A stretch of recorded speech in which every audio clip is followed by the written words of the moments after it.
ce qu'il faut savoir avant tout, c'est que l'enquête que vous apprêtez à voir s'est réellement passée. Et je vous la partage, en espérant qu'il vous arrivera jamais la même chose. Surtout que ça pourrait arriver à n'importe qui. Ceci est un peu comme un message d'intérêt public pour faire attention sur ces sites comme Le Bon Coin ou autres sites similaires. En parcourant la section à vendre d'un site de vente en ligne pour trouver un ordinateur portable d'occasion, j'ai découvert un ordinateur portable à écran tactile Dell pour 250 $. Il avait l'air en bon état, avec très peu de rayures. J'ai donc envoyé tout de suite un SMS au propriétaire qui s'est présenté comme étant Dave. Et il m'a dit que je pouvais venir le chercher le soir même. Il m'a aussitôt proposé de me retrouver à mi-chemin, quelque part, pour que je n'ai pas à faire tout le chemin jusqu'à chez lui. Ce qui équivaudrait plus ou moins à un trajet de 20 à 25 minutes en voiture. Comme il n'y a pas beaucoup d'endroits notables près de chez nous, nous avons convenu de nous rencontrer sur un parking 7-Eleven. Rien pourrait mal tourner, évidemment. Non. J'y suis ensuite arrivé à l'heure convenue, soit 22 heures précises. J'ai attendu quelques minutes, puis j'ai décidé que j'allais l'appeler, comme il ne se présentait toujours pas. Mais au moment où j'ai sorti mon téléphone de ma poche pour l'appeler, son nom est apparu sur le mien. Il m'appelait. J'ai décroché en sautant le bonjour et j'ai directement demandé « Dave, qu'est-ce qui se passe ?» Il y avait un fort bruit de fond de son côté. Peut-être dû au bruit de sa voiture. Il y a eu un premier moment de silence avant qu'il ne commence à parler. Il a dit qu'il ne pouvait pas se rendre jusqu'au parking parce que sa voiture faisait des bruits bizarres et qu'il ne voulait pas trop s'éloigner de chez lui. Alors, il s'est arrêté sur le côté de la route dans une petite rue. Il précise en revanche que les routes qui sont entre chez lui et chez l'individu sont des routes assez seules. C'est-à-dire qu'il y a uniquement la route de la forêt et quelques fermes au loin. Il m'a donc donné une description bizarre de l'endroit où il se trouvait. Il n'y avait aucun moyen de le trouver. Alors, je lui ai demandé de m'envoyer sa position par le biais de son téléphone. Et il était vraiment garé sur le côté d'une route. Je savais vraiment pas si j'étais à l'aise ou non à ce moment-là. Contre mon meilleur jugement, j'ai quand même commencé à rouler jusqu'à l'endroit où se trouvait Dave. Environ 5 minutes plus tard, sur une route complètement noire, j'ai finalement vu le reflet des feux arrière de quelqu'un qui était garé sur le côté de la route. Ce devait donc n'être que lui. Je me suis arrêté derrière la voiture, sur l'herbe, à côté d'un grand champ de maïs. Mais j'ai laissé la voiture en marche. J'ai éteint mes phares pendant une seconde, me plongeant dans l'obscurité. Puis j'ai rallumé les phares. De plus, il me semblait bizarre de ne pas avoir vu de lumière dans sa voiture. Pas même la lumière d'un téléphone. Je l'ai alors, dans l'hésitation, rappelé, sachant que sa voiture était garée en face de moi. Et là, il a décroché à la première sonnerie. Et qu'est-ce que cette mystérieuse personne va répondre au bout du fil? Là, je crois que j'ai captivé ton attention et donc c'est parfait, installe-toi. J'espère que tu as ton petit cocktail fruité pour débuter ce nouvel épisode ultra badass d'Histoire Vraie Animée.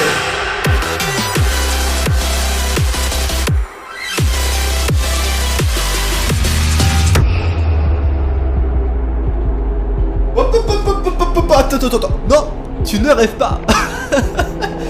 On vient tout juste de terminer la production de cette putain d'épisode d'Histoire Vraie Animée. Et mon gars, je t'invite à apprécier chaque affaire qu'on va voir dans cette vidéo parce que mec, ça nous a pris un temps fou d'animer tout ça. Mention spéciale aux animateurs de One-C qui ont fait un travail de fou. Ce sont 2 putains d'animateurs avec lesquels on travaille pour faire ces épisodes.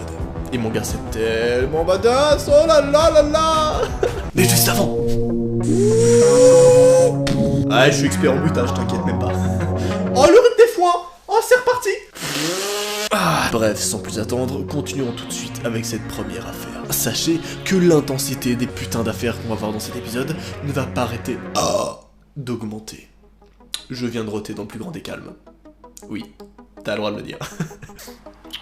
Mais juste avant de commencer, sachez que j'ai ouvert une nouvelle chaîne YouTube. Ouais, c'est un truc de ouf, je sais, le lien est en description. On va notamment traiter d'Histoire Vraie Animée également sur cette nouvelle chaîne YouTube. D'ailleurs, il y a même déjà un épisode qui est sorti. Et vous savez quoi?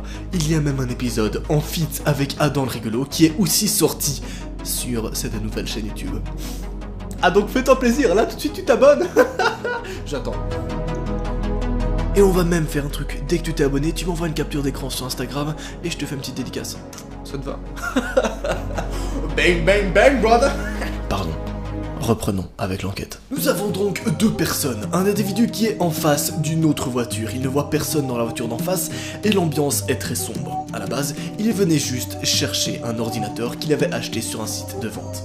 Bref, voilà ce qui se passe en face de cette voiture. Je l'ai alors rappelé et il a décroché à la première sonnerie. Et il m'a dit qu'il devait rapidement aller se soulager.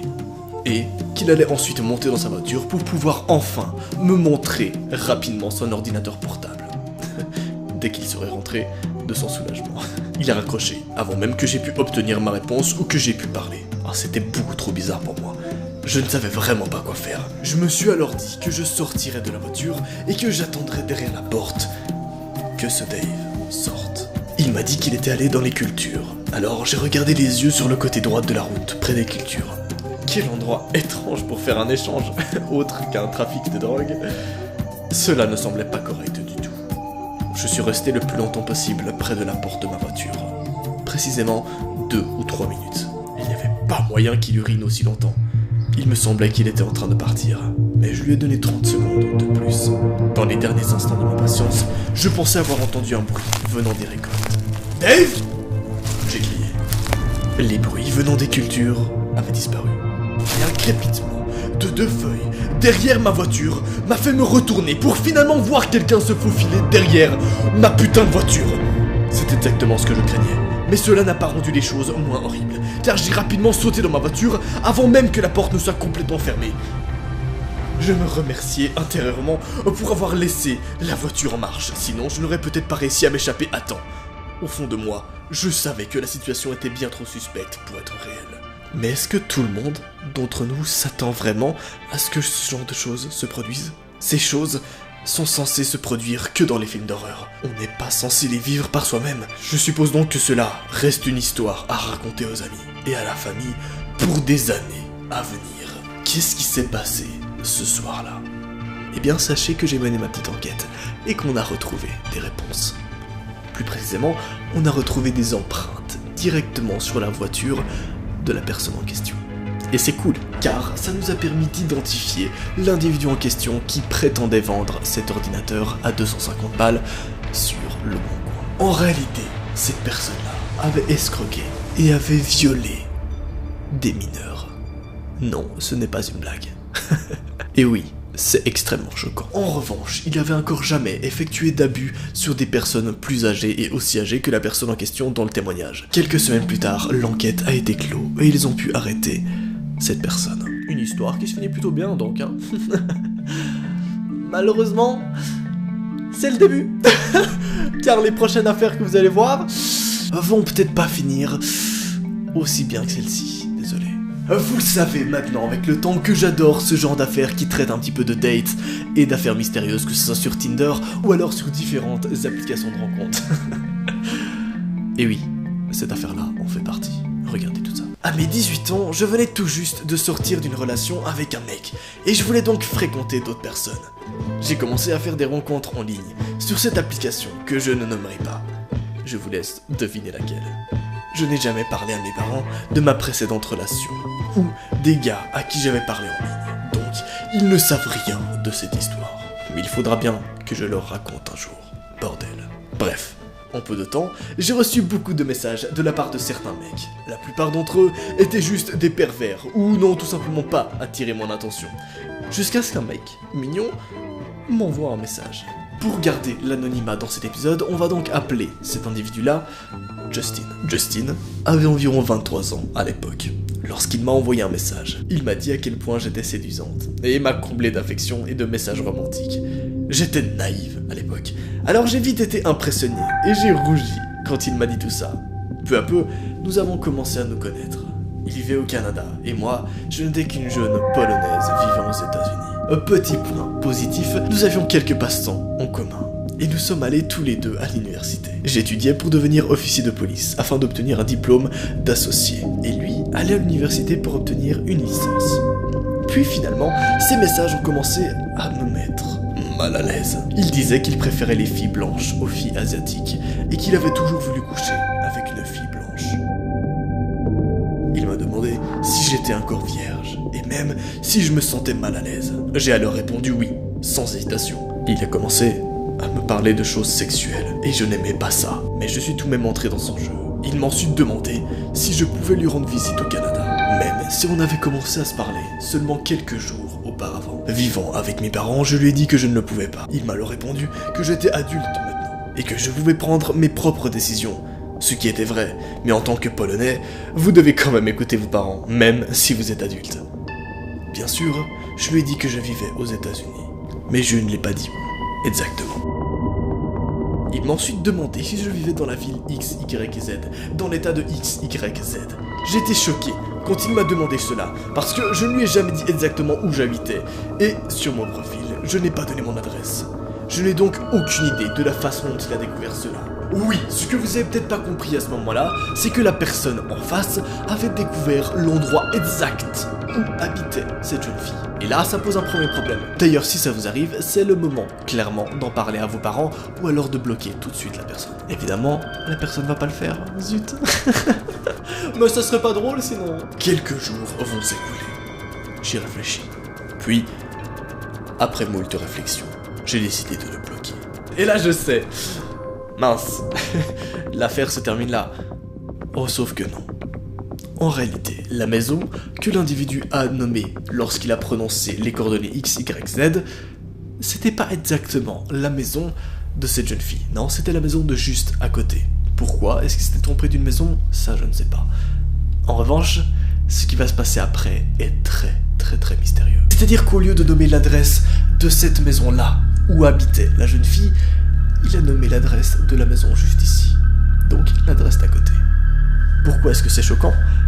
Regardez, quelques semaines plus tard, j'ai entendu dire que dans mon quartier, précisément, dans la maison d'à côté, il y avait eu un putain de cambriolage. 2 hommes sont entrés par effraction dans une maison, mais ils n'ont rien volé. Bordel, au lieu de cela, ils cherchaient quelqu'un. Mon cœur a sauté quand j'ai entendu ça. Justin me cherchait. Oh putain de merde. Quelques jours plus tard, j'ai appris que le cambrioleur avait été arrêté. J'ai toujours peur de penser à ce qui aurait pu se passer si Justin avait trouvé la bonne maison dans mon quartier, bordel. Et si ce jour-là, il m'avait kidnappé et attrapé, oh mon dieu. Ouais, c'est putain d'horrible. Mais ça finit encore bien. Quelle chance, n'est-ce pas? Oh merde. Je viens de penser à la prochaine enquête. Et c'est à ce moment-là que je me suis souvenu que j'avais commencé par vous raconter 2 affaires qui se finissent bien, pour ensuite vous raconter quelque chose d'autre qui part bien en couille. Mais genre, fois 10 000 comparé à ça. Je suis désolé. À vous, là t'es en train de kiffer ce putain d'épisode. D'ailleurs, si c'est le cas, t'oublies pas de t'abonner tout de suite à cette chaîne YouTube. Route le putain de million, la team de l'horreur. Je suis beaucoup trop impatient, désolé. Je suppose que vous êtes tous déjà allés un jour dans un centre commercial.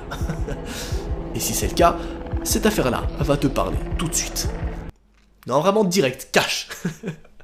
À peine sorti de l'université, et malgré mon diplôme, il m'était presque impossible de trouver un emploi. Jour après jour, semaine après semaine, j'ai finalement envoyé mon CV à tous les développeurs de jeux vidéo, à toutes les sociétés informatiques du pays, et même à quelques-unes à l'extérieur, comme en Europe ou encore en Asie. 6 mois plus tard, je n'avais plus beaucoup d'argent. C'est alors que j'étais contraint de me rendre à l'évidence. J'avais besoin d'un emploi, immédiatement.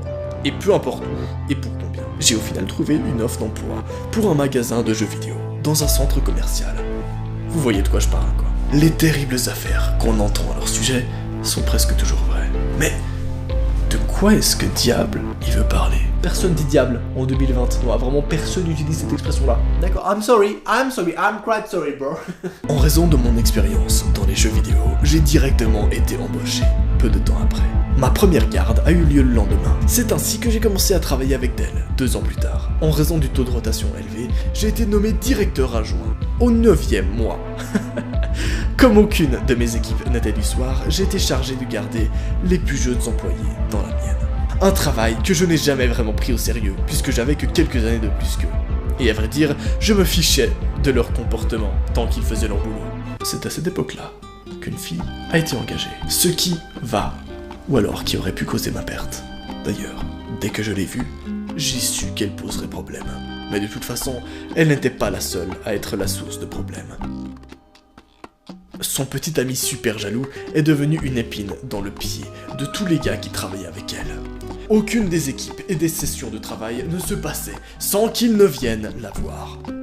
Certains soirs, il se contentait de s'asseoir sur un banc à l'extérieur du magasin et de la regarder travailler. Mais chaque fois qu'elle s'approchait trop près d'un type à son goût, il s'approchait d'eux en intimidant physiquement le type à qui elle parlait. Elle n'a jamais rien dit, du coup je pense que cela ne la dérangeait pas vraiment. Mais en réalité, c'est ce qui l'a poussé à s'éloigner de lui. Et oui, t'inquiète pas, je sais qu'à ce moment-là t'es en train de te dire, bon, Noah, c'est con que ça part en couille. Mais ça arrive, laisse-moi le temps de mettre en place tous les aspects de cette affaire.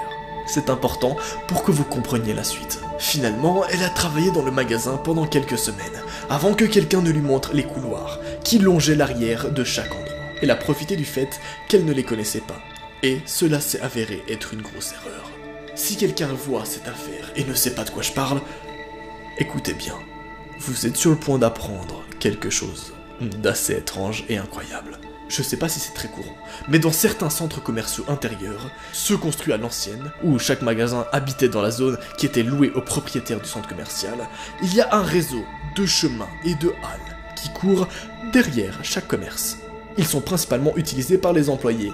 Le système leur permet d'entrer et de sortir de leur travail sans être vus par les clients, bien que je sois presque sûr que le but était de donner au personnel d'entretien un chemin dégagé pour entretenir les espaces, ceci étant dit. Et pendant tout le temps que j'ai passé à ce poste, je n'ai vu qu'une poignée de fois un membre du personnel de nettoyage.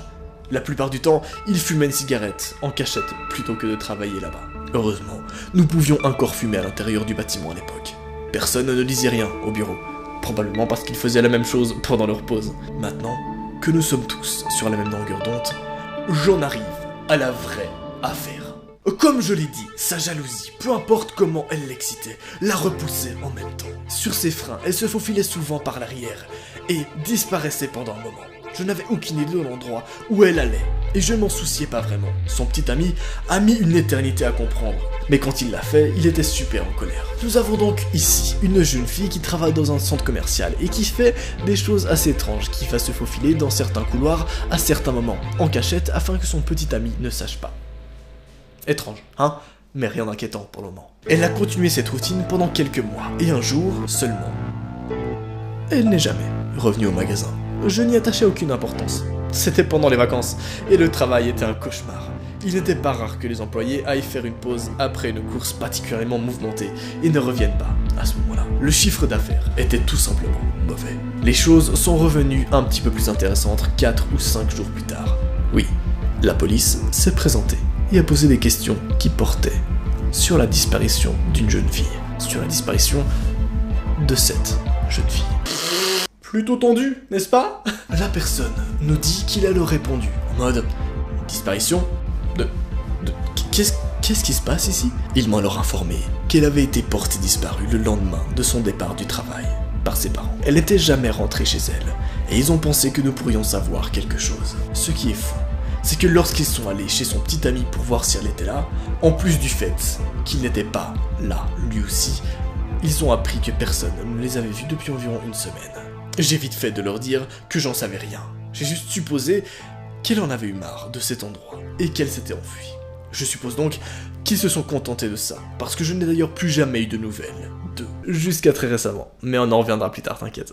Le temps est passé, et la situation autour d'elle s'est presque complètement effacée de mon esprit, jusqu'à ce que quelque chose de vraiment important se produise en février, et la ramène dans mon esprit. Les ouvriers étaient en train de rénover l'un des espaces du magasin pour un nouveau client. Une fois qu'ils avaient fini de vider l'espace de ce que les précédents locataires avaient laissé derrière eux, ils ont senti une terrible odeur. Au départ, on avait déduit que l'odeur émanait de certains vieux produits alimentaires. Mais, même après le nettoyage, la puanteur est restée. La théorie suivante était qu'un animal du genre un rat était mort dans le mur. Cela s'était déjà produit auparavant, donc avant d'aller jusqu'à percer les trous dans les murs pour trouver la source de l'odeur, ils sont allés à côté de l'espace adjacent qui était également vide. Il était depuis un certain temps Ils ont passé près d'1 heure à passer au crible des tonnes de vieux pesantoirs et de restes de matériaux de construction. Il s'est avéré que le centre commercial utilisait plus cet espace depuis des années, car le stockage dans cet endroit était un vrai désordre. Les 2 types chargés de cette tâche étaient sur le point de laisser tomber, quand l'un d'entre eux est tombé sur la source du problème. Et bordel, c'était pas un rat. Holy fucking shit. Ouais, quand je vous dis que l'intensité des affaires va pas arrêter d'augmenter à mesure que les épisodes avancent, c'était pas une blague. Quelqu'un avait pris un grand morceau de contreplaqué et l'avait posé sur un tout petit placard, le rendant ainsi invisible. Le type s'était rendu compte que l'odeur empirait à mesure qu'il s'approchait de cette planche. Alors, il a écarté le lourd pesantoir qui maintenait la planche contre le mur. Et dès qu'il a reculé la planche, il a enfin trouvé la réelle cause. C'était le corps, semi-momifié, de ce qui semblait être une femme, qui était étendue sur le sol face au mur. Il semblait que la chaleur aride et sèche avait préservé le corps. C'est sans doute pour cela qu'il n'empestait pas tout le centre commercial. Naturellement, le centre commercial était animé par des discussions sur l'identité de la personne à laquelle le corps pouvait appartenir. De nombreuses personnes avaient tout simplement cessé de venir au travail ou s'étaient absentées pendant leur déjeuner. Tôt un matin, mon directeur m'a réveillé en m'annonçant que Becky Morrison était la personne qu'ils avaient trouvée dans le magasin vide. Ma seule réponse a été « Qui ça ?» Et il m'a ensuite rappelé qu'elle était la fille avec le petit ami jaloux qui avait disparu juste avant Noël. Quand je suis revenu de mon service le soir-là, c'était la seule chose dont on pouvait parler. La seule question était qui aurait pu faire un tel crime. Le principal suspect était bien sûr le petit ami fou, et tout le monde savait maintenant qu'il avait disparu juste après elle. Et vu que son corps n'a pas été retrouvé à côté du sien, c'était une hypothèse juste. Il était vraiment fou, c'était logique. Mais l'affaire ne s'arrête pas là, non, ça va bien plus loin. L'enquête a pris un tout autre aspect quelques semaines après son identification. Un article a été publié dans le journal discutant d'un possible nouveau motif derrière tout cela. La police a récemment été informée que Becky avait couché avec un collègue employé du centre commercial pendant ses pauses. Ils se rencontraient dans le magasin inoccupé où son corps avait été découvert. Après avoir suivi quelques pistes, ils ont pu identifier l'employé. Il s'agissait d'un jeune homme de 22 ans qui travaillait dans le magasin Hallmark. Aucun nom n'a cependant été donné. C'est là que tu dois faire le lien avec l'anecdote que je t'avais donnée au tout début de cette affaire. Je te rappelle que parfois, Becky, durant ses pauses, allait dans des halls cachés du centre commercial. On savait pas trop pourquoi, mais il pensait que c'était juste pour aller fumer une clope. À la place de ça, c'était pour quelque chose d'autre. Tu viens de le comprendre, je crois. Il a dit aux agents que Becky et lui devaient se retrouver le jour de sa disparition, mais qu'il s'était fait arrêter avant d'avoir atteint l'espace vide, et qu'elle était partie. Il s'est dit qu'elle ne pouvait pas attendre, et il est retourné au travail. Ce n'est que quelques jours plus tard, lorsque les policiers se sont présentés au centre commercial pour poser des questions, qu'il a appris qu'elle avait disparu. Son esprit est allé droit vers le pire, et il avait peur d'être blâmé pour cela, alors il n'a rien dit. Puis quand il a appris que son petit ami, lui aussi, avait disparu, il était trop tard. Il s'est dit que si le petit ami se cachait en attendant cette chance de le retrouver, il valait mieux qu'il ne dise rien. Il ne savait pas vraiment qui était le type. Tout se résumait à sa peur. Et avec ce que je savais, je pouvais comprendre. Mais il y a un aspect que personne n'était au courant, sauf l'individu qui a porté cette putain d'affaire. Ce que personne ne savait, et ne sait probablement pas encore, c'est qu'elle et moi avions eu une relation pendant un court moment aussi. Ce n'était pas long, mais une seule fois a suffi amplement. Après tout, c'est moi qui lui ai parlé des couloirs de derrière. Nous nous y sommes glissés là-bas quelques fois pour faire ce qu'on avait à faire. Heureusement, on ne s'est jamais fait prendre. Quand elle est passée au type suivant, je n'ai pas été blessé. Je savais qu'elle avait un petit ami de toute façon. Maintenant, vous savez pourquoi j'ai dû faire comme si je ne me souciais pas d'elle. On s'est dit que c'était la chose la plus sûre pour nous deux. Il s'est avéré que nous avions raison. J'étais ravi que personne ne sache pour nous deux. Si le mec était assez fou pour l'étrangler, pour l'avoir trompé, il s'en prendrait sans doute au mec avec qui elle était. J'avais de la peine pour le gars. Pourtant, la police a une théorie selon laquelle il aurait mis fin à sa vie peu de temps après. Il n'y avait pas eu d'activité sur son compte, ou ni sur sa carte bancaire depuis des années.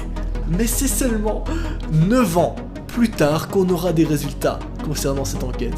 Ouais, ça part dans le temps, des spatio-temporels, comme ça, j'aime beaucoup, oh là là là là. 9 ans plus tard, pas une seule semaine ne se passe sans que je pense à elle. Un inconnu l'aurait peut-être vue comme une fille facile, mais je ne pense toujours pas de cette façon. J'ai été frappé par le fait qu'elle cherchait simplement un type qui la traitait bien et s'engagerait à long terme avec elle, sans être psychotique à ce sujet. C'était vraiment une bonne personne, et elle ne méritait certainement pas tout cela.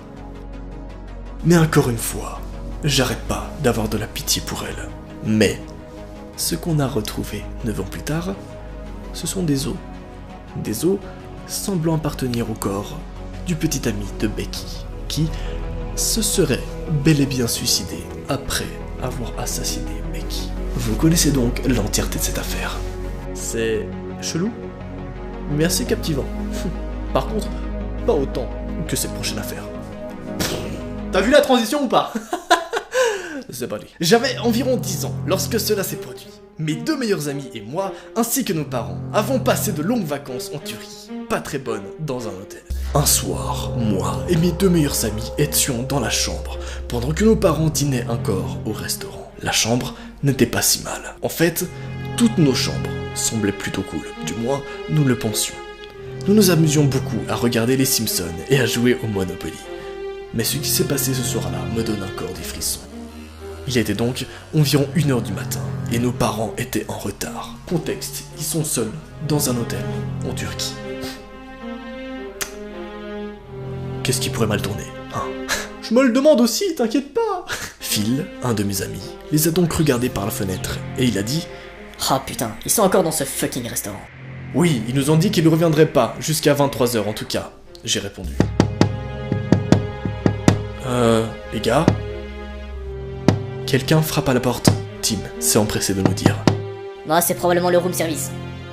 A donc supposé Phil. Est-ce qu'on peut ne pas ouvrir la porte? Je lui ai répondu. Oh, j'avais très peur à ce moment-là. Rappelez-vous que j'avais que 10 ans, et que mes amis n'étaient que 2 ou 3 ans de plus que moi. Nous étions donc tous des enfants sans défense, seuls dans la pièce. Tim était l'aîné, et a élevé la voix. « Oh allez, c'est juste le room service !» Le type de l'autre côté de la porte a alors pris la parole. « Bonjour. Pouvez-vous ouvrir la porte, s'il vous plaît ?» Nous étions tous effrayés. Après quelques minutes de silence, il a dit d'une voix plus forte. « Ouvrez la porte !» J'ai commencé à pleurer, parce que je savais clairement qu'il n'était pas du room service. Car s'il l'était, il aurait parlé turc, bordel. J'étais en état de choc, car à ce moment-là, j'ai réalisé que ce type étrange était en possession d'une fausse carte d'identité pour ouvrir la porte. Tim nous a attrapés, tous les deux, et nous avons couru aux toilettes et rapidement fermé la porte à clé. Heureusement, le gars n'a pas été assez rapide pour nous attraper. Il criait pour que quelqu'un lui ouvre la porte, mais aucun de nous s'est exécuté. À ce moment-là, j'avais remarqué la présence d'un téléphone dans la pièce. Regarde, un téléphone! Heureusement, la mère de Tim a laissé son téléphone pour qu'on puisse l'appeler si on avait besoin de quelque chose. Alors, Phil a pris le téléphone et s'est empressé d'appeler son père pour lui expliquer la situation. Ils sont alors venus quelques instants plus tard. Qu'est-ce qu'ils ont découvert? Au début, ils pensaient qu'on leur mentait, jusqu'à ce que le directeur de l'hôtel leur montre la vidéo des caméras de surveillance, qui laissait découvrir l'homme qui nous harcelait, ainsi que quelques autres enfants de l'hôtel. Mais qui était ce mystérieux type? What? En quelques jours, la police l'avait finalement attrapé. Nous avons eu la chance, c'était un violeur en série, et un truc qui commence avec un P mais que je peux pas dire sinon je me fais démonétiser. Nous avons eu de la chance qu'il n'a pas été assez rapide pour nous attraper. Mais je n'oublierai jamais cette nuit-là qui restera la pire soirée de ma vie. Imaginez si on n'avait pas eu de téléphone, bordel! Est-ce qu'il aurait pu enfoncer la porte? Très certainement. Mais cet épisode n'est pas terminé. J'espère que tu as toujours ton petit sirop à siroter et que tu es bien installé et bien posé pour la suite. Je me permets juste de te rappeler qu'on a des vidéos en feat avec Adam le rigolo directement sur ma nouvelle chaîne que j'ai créée. Le lien est en description. Ou peut-être une affiche, s'affiche là. Autre info random, les 2 prochaines affaires que vous allez voir sont des affaires qu'on a déjà traitées dans cette putain de série. En revanche, elles ont été traitées il y a plus de 5 mois, donc c'est possible que tu ne les as pas vues.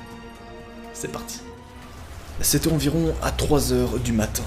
J'étais en route pour aller travailler à mon McDonald's local, pour faire l'ouverture avec mon manager préféré. Elle m'a dit de lui envoyer un texto une fois arrivé, pour qu'elle puisse aussitôt lui ouvrir la porte principale du McDo. Une fois arrivé, j'ai remarqué qu'il y avait un homme se tenant à l'extérieur de sa voiture dans un coin du parking.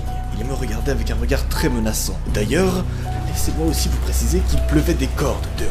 Je me demandais alors vraiment pourquoi ce type était pas juste assis dans sa voiture. Bref, je me suis donc garé et j'ai envoyé un texto à mon manager pour pouvoir rentrer. Et quelques secondes s'écoulent. Puis, je la vois devant la porte, en train de m'ouvrir. Je m'approche d'elle pour lui dire mon habituel bonjour, mais elle m'interrompt au milieu de ma phrase pour me faire rentrer le plus rapidement possible à l'intérieur. Elle me dit « T'as vu ce mec dehors ?» Je lui réponds que oui, intrigué. Après être rentré dans le McDonald's et avoir répondu à ses questions que oui, en effet, j'avais vu cet homme dehors, nous avons continué notre routine. Bref, les minutes passent. Et lui et sa manageuse vont gentiment préparer l'ouverture du McDonald's. Bien sûr, comme chaque matin, à 3h du matin, ça ouvre très tôt les McDo. Nous rangions les compartiments et préparions les serviettes. Puis, elle part vérifier, comme d'habitude, les enregistrements de sécurité. Ces enregistrements-là permettent de vérifier donc si tout s'est bien passé durant la soirée avant l'ouverture, donc durant plus ou moins minuit et 3h du matin. C'est le moment dans lequel le McDonald's est totalement fermé. 5 minutes s'écoulent. Jusqu'à ce qu'elle m'appelle pour que je voie quelque chose dans son bureau. Elle m'a dit de regarder l'écran. Sur celui-ci, on voyait ce même homme qui se tenait dehors. Sauf que l'enregistrement datait de minuit 37. Cela voulait donc dire que depuis 2h50, cet homme se tenait dehors, sans bouger, en face de sa voiture, alors qu'il pleut, putain. J'ai tout de suite couru jusque dans les halles principales, et il était toujours là. Oui, je vous avoue qu'à ce moment-là, tout ce que j'espérais, c'était qu'il attendait pour qu'on l'ouvre et qu'il puisse prendre son petit déjeuner. Mais quelque chose me disait qu'il était là pour autre chose en réalité. Bref, je suis retourné préparer les compartiments, là où il y a la nourriture. J'ai aussi vérifié que tout était en ordre, jusqu'à ce que je sois subitement interrompu par des coups frappant sur la porte principale du McDo derrière moi. C'était cet homme. J'ai crié que nous étions fermés durant la nuit et qu'il devait repasser plus tard. Mais ça a pas dû l'affecter étant donné qu'il continuait encore et encore à frapper sur cette porte vitrée. J'ai alors eu une réaction très stupide. J'ai reculé et je suis retourné à mes occupations en pensant qu'il s'agissait probablement juste d'un mec bourré et qu'il allait arrêter en voyant que tout le monde s'en fout. Oh non. Mais là, un bruit sourd retentit. C'était la vitre. J'ai couru et je suis retourné dans le hall principal. C'est là que je l'ai vu entrer par le trou qu'il venait de réaliser. J'ai alors crié de toutes mes forces pour appeler mon manager et lui dire de sortir par la porte arrière. C'est ce que nous avons fait. Nous nous sommes rapidement réfugiés dans nos voitures respectives et avons appelé la police. Ces derniers sont arrivés 15 minutes plus tard et sont ressortis avec un homme menotté à l'apparence très sale. Ils ont rapporté qu'il était enfui dans le placard du concierge avec un couteau dans ses mains, attendant que quelqu'un passe. Voilà pourquoi je ne travaille plus jamais de nuit au McDonald's. Si vous connaissez quelqu'un ou si vous allez vous-même au McDo parfois, envoyez à cette personne tout de suite cette vidéo. Bordel de merde. À vous, ce nouveau concept est putain de stylé. T'as le droit de le dire, t'as le droit d'arriver et de faire watch out, watch out, watch out, I love it. J'avais 10 ans quand ça s'est produit.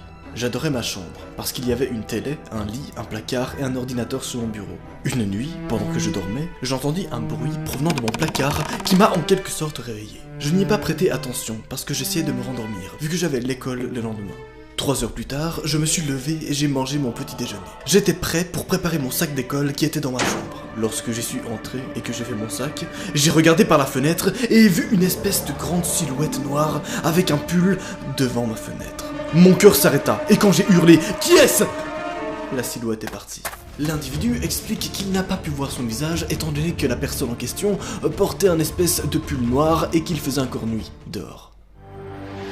Une fois rentré de l'école, j'étais sur mon téléphone, en train de faire des recherches pour mon projet scolaire. Soudain, j'entendis taper sur ma fenêtre. C'était la silhouette. Et cette fois, j'ai vu son visage. C'était un homme, à la fin de sa quarantaine. Il avait la peau ridée et une chevelure noire. Il m'a souri et m'a dit « Hé, tu veux des bonbons? Sors de ta maison et je t'en donnerai plein. » Il rigola. et attendit que je sorte. La silhouette à l'extérieur rigola et attendit que je sorte. Il courut vers la porte d'entrée et ici commit une erreur en attendant devant. Mon père s'en allait travailler. Alors il ouvrit la porte et lui cria de dégager de sa propriété, sinon il appellerait la police. Je courus vers mon père, il lui raconta qu'il avait été devant ma chambre et qu'il m'avait espionné. Alors mon père décide d'appeler la police. À ce moment-là, il réalise donc qu'il ne voulait pas me faire peur et qu'il voulait absolument pas que je me fasse kidnapper. Il me dit donc qu'il installerait également des caméras de sécurité. Et c'est bien sûr ce que le père de cette famille a fait. Il a installé littéralement 5 caméras de sécurité dans sa putain de maison. La seule raison de pourquoi je n'ai pas crié lorsqu'il était devant ma fenêtre de ma chambre était parce que je pensais qu'il s'agissait d'un de mes amis qui voulait étudier avec moi. Mais je me suis dit, à quel moment un de mes amis voudrait venir étudier à 5h du matin? Et bien sûr, aucun de mes amis n'était aussi grand. Mais la nouvelle nuit tombe. Cette nuit-là, j'entendis quelqu'un rire dans mon placard. Je n'ai pas ouvert mes yeux, mais j'avais peur de mourir, jusqu'à ce que j'entende qu'il était en train de gratter la porte de mon placard avec quelque chose qui ressemblait à un couteau. J'attendis 1 minute ou 2, jusqu'à ce que j'ai assez de courage pour courir et hurler pour ma vie jusqu'à la chambre de mes parents et verrouiller la porte. Je leur expliqua ce qu'il s'était passé, et qu'il y avait quelqu'un dans mon placard. Ma mère appela alors le 911. L'homme disait des choses du type « Sors, et je ne montrerai pas à tes parents comment je te poignarde. Bordel, viens, ouvre ces portes !» Et ce fut la chose qui m'a fait le plus peur. Parce que mon cerveau m'alertait qu'il y avait un couteau, bordel. Quelques secondes plus tard, nous avons entendu des sirènes, et la police défonçait la porte, hurlant « Police, lâchez votre arme et mettez vos mains en l'air !» Mes parents et moi avons été prévenus qu'il était parti. J'ai eu énormément de chance que mon placard soit loin de mon lit. Et d'ailleurs, on connaît actuellement le fin mot de l'affaire, surtout qui était cet homme. Il s'avérait que l'homme était un malade mental qui s'était échappé de son hôpital psychiatrique en poignardant le garde. Depuis, mes parents ont installé des caméras de sécurité dans chaque pièce et à l'extérieur. Qui sait ce qu'il me serait arrivé si je ne l'avais pas entendu rire dans mon placard, ou s'il s'était caché sous mon lit. Aurais-je été poignardé à mort ? Depuis ce jour-là, je ne sais toujours pas comment il est entré dans la maison de mes parents. Peut-être que mes parents ont oublié de fermer la porte d'entrée à clé, ou qu'il s'est introduit par la fenêtre de ma chambre. Ouais, cette première affaire est plutôt hardcore, mais c'est absolument rien comparé à celle qui va arriver maintenant. D'ailleurs oui, je précise que chaque affaire a été sélectionnée selon des mécaniques différentes, c'est-à-dire qu'à chaque fois, vous aurez des espèces de mécanismes spéciaux dans chaque affaire. Ici, c'était des caméras de surveillance qui ont été placées et un espèce de personnes cachées chez une maison. Dans la deuxième affaire, vous allez voir qu'il s'agit d'un mécanisme totalement différent et aussi beaucoup trop passionnant. On y va direct.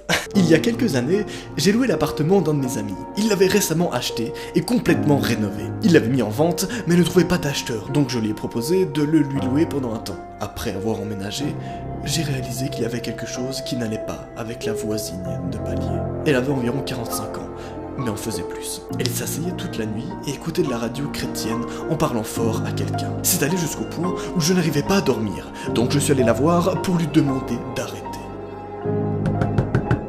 Elle ouvrit la porte et je jetai un rapide coup d'œil. Ces murs avaient tous des croix peintes en différentes couleurs, et des mots comme Jésus ou ange étaient gravés partout. Les fenêtres étaient peintes en noir, ne laissant pas la lumière entrer. C'était humide, et il y avait des tapis jaunes et des taches. De la merde de chien partout, mais aucun chien. Je lui ai demandé d'arrêter, mais elle m'a juste regardé et a fermé la porte. Puis, elle alluma la radio encore plus fort. La nuit suivante, je me suis réveillé et vis l'ombre de quelqu'un à côté du lit. Nous regardons, en train de dormir. Je pensais être en train d'halluciner, comme il m'arrive parfois quand je suis endormi, mais l'ombre commença à parler. C'était ma voisine. Elle tenait quelque chose dans sa main. Elle était entrée par effraction dans la nuit, et qui sait depuis combien de temps elle était là. Tu devrais verrouiller ta porte la nuit, dit-elle, et sortit. Le lendemain matin, j'entendis quelqu'un faire des bruits bizarres sous la fenêtre de ma chambre. C'était encore ma voisine, se parlant à elle-même. Elle tenait un sac en plastique avec son chien mort et pourrissant dedans. Il faisait si chaud ce jour-là que je pouvais sentir l'odeur de la mort à travers le sac. À ce moment, j'avais si peur que je me rendis compte qu'elle était forcément folle. Je montais les escaliers et toquais à la porte d'une autre personne pour lui demander qu'est-ce que c'était ce bordel. L'homme était aussi effrayé que moi. On apprendra d'ailleurs plus tard quelques éléments encore plus étranges. Apparemment, elle était entrée par effraction dans son appartement un après-midi pendant qu'il regardait la télé avec ses enfants. Il se leva du canapé pour aller chercher un encas et tomba directement sur elle, le fixant, tenant une perceuse électrique. À ce moment-là, je me chiais littéralement dessus. J'appelais la police, mais ils savaient déjà tout sur elle. C'était une violente schizophrène, et elle n'avait pas pris ses médicaments. Mais il ne pouvait pas la forcer ou entrer dans son appartement, car il n'en avait pas la permission. La seule chose qu'il pouvait faire, c'était la choper lorsqu'elle était dehors. Les 2 jours suivants, je restais à attendre qu'elle sorte acheter ses cigarettes. Quand je l'entendis partir à 2h du matin traverser la rue pour aller au 7-Eleven, j'appelais la police. Ils ont alors débarqué en moins de 2 minutes avec 3 voitures et un van spécial. Ils la maîtrisèrent et la jetèrent dans la vanne pour la conduire à l'institution Sun. Et en moins d'1 minute, ce fut comme si elle n'avait jamais été là.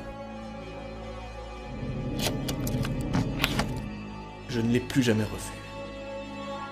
Mais je fais toujours des cauchemars d'elle, me regardant pendant mon sommeil. Et attention mesdames et messieurs, ça monte encore en intensité avec une 3e affaire réelle. Je t'avoue que j'ai un petit coup de cœur d'ailleurs pour cette animation, déjà parce que le style est ultra spécial. Et franchement je kiffe. Peut-être tu vas kiffer, peut-être pas, d'ailleurs dis-le moi en commentaire et dites-moi laquelle est-ce que vous avez préféré. Ça m'aide beaucoup pour les prochaines. Et bien sûr, si à ce moment-là tu te chies littéralement dessus, tu peux totalement partager cette vidéo à ton meilleur pote, histoire que lui aussi se chie dessus. Ou à ta meilleure pote, tu fais ce que tu veux. Retour à quand j'avais 21 ans. J'étais un membre des forces de l'ordre. Vous savez, ces hommes qui se confrontent à des situations dangereuses avec des couteaux et des pistolets. J'avais d'ailleurs un second ou un collègue dans mon équipe qui travaillait à mes côtés. Il s'appelait Calum. Et c'était mon meilleur ami. Nous sortions souvent après le travail. Il faisait d'ailleurs tout le temps des blagues, même quand nous étions sur une affaire très stressante. Ce jour-là, nous étions sur une affaire où un homme était en possession d'armes. Calum avait l'air très avide et sauta hors du van avant l'arrêt. Quand le reste de l'équipe arriva sur la scène, l'homme était déjà mort. Calum avait encore l'arme en main. J'ai demandé plus tard à Calum pourquoi il était si pressé de le faire, et il me répondit qu'il n'y avait pas de raison particulière, qu'il était juste surexcité. Je l'ai cru, parce que c'était mon meilleur ami. Encore plus tard, quand j'inspectais l'homme qui avait été tué, j'ai regardé sur les réseaux sociaux, et j'ai vu que lui et Calum avaient posté une photo sur Facebook. Après d'autres recherches, j'ai réalisé qu'il y avait des milliers de messages entre eux, avec beaucoup d'informations. Je compris que tuer cet homme était alors son but. Oui, il s'agit ici d'une affaire qui a touché 2 policiers, un policier principal et son camarade Calum. Calum serait donc impliqué dans une affaire dans laquelle il a un peu usé de son pouvoir de policier, et pas qu'un peu, étant donné qu'il a tué quelqu'un. Pourquoi? Et surtout, qu'est-ce qui s'est passé? Vous allez le comprendre. Après la pub. Il n'y a pas de pub, on est sur YouTube. Bang bang bang. Enfin s'il y a des pubs mais c'est pas les morts. Oh ça va, on a compris hein. Quelques semaines plus tard, Calum a été jugé et emprisonné pour une durée indéterminée. Puis 3 années vont s'écouler. Convient un soir où je rentrais du travail et aperçois que l'entièreté de mon appartement était en ruine. Quelqu'un l'avait saccagé, bordel. J'étais sûr que quelqu'un était venu. Quand je me suis mis au lit, je vis un post-it sur ma lampe de chevet, avec écrit dessus « Souviens-toi de moi ». J'ai immédiatement reconnu Calum. C'était sa revanche. Le lendemain, j'allais au parking, quand je vis que le pare-brise de ma voiture était fracturé. Quelque temps après, je le vis près de mon appartement. Je lui courus après, mais il m'ignora et s'enfuit. J'ai essayé de l'appeler sur son ancien numéro, mais il n'était plus en service. Puis, une enveloppe a été envoyée chez moi. Elle contenait une centaine de photos de moi à la maison, au travail, et même avec ma copine, en boîte ou au restaurant. Elles étaient toutes récentes. Il y avait aussi une photo de Calum et moi, avec écrit derrière « T'es mort ». Holy shit. La police se rendit à son adresse, mais il n'y avait personne. En fait, tous ces sacs étaient faits. Je savais qu'il était quelque part non loin de là. Un jour, j'étais en voiture et une voiture me suivait de près. C'était mon homme. Mais j'avais une priorité. La radio signala un homme dans un bus avec un couteau qui avait poignardé quelqu'un. Quand je suis arrivé au bus, il était déjà appréhendé et les autres unités étaient là. Puis, quand j'étais sur le point de partir, j'ai entendu un bang et le chauffeur s'effondra. Il avait été touché par un homme qui portait un pull noir. Il s'enfuit immédiatement. Je suis sorti du bus et pris mon MP5 SFL, qui était une arme lourde. Je courus après le suspect et la radio m'autorisa à le tuer. Il tourna à gauche et je réalisais qu'au lieu de le poursuivre bêtement, je pouvais monter en haut d'un building et le viser directement. Quand j'arrivais en haut, je changeais mon arme en mode snipe. Je vis alors cet homme avec un pull noir. Je tirais et il s'effondra. J'avais tué Callum. C'était bien celui qui me suivait en voiture et qui avait tiré sur le bus. Il était mort. Je me sentais triste. Le chauffeur du bus avait survécu et j'ai été promu. Aujourd'hui, je travaille toujours au sein des forces de l'ordre.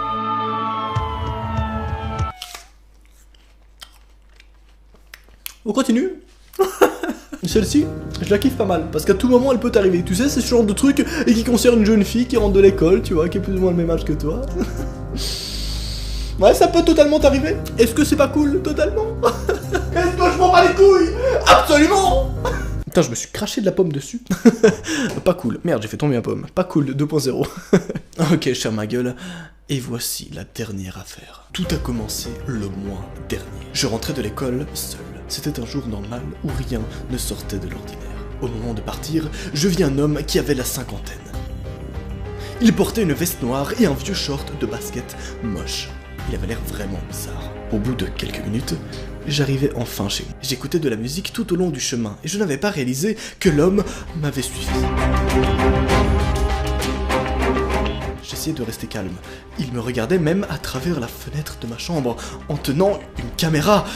Mais j'essayais de rester calme. Pendant que je verrouillais la porte, je regardais à travers la fenêtre et l'homme était toujours là, tenant sa caméra et souriant.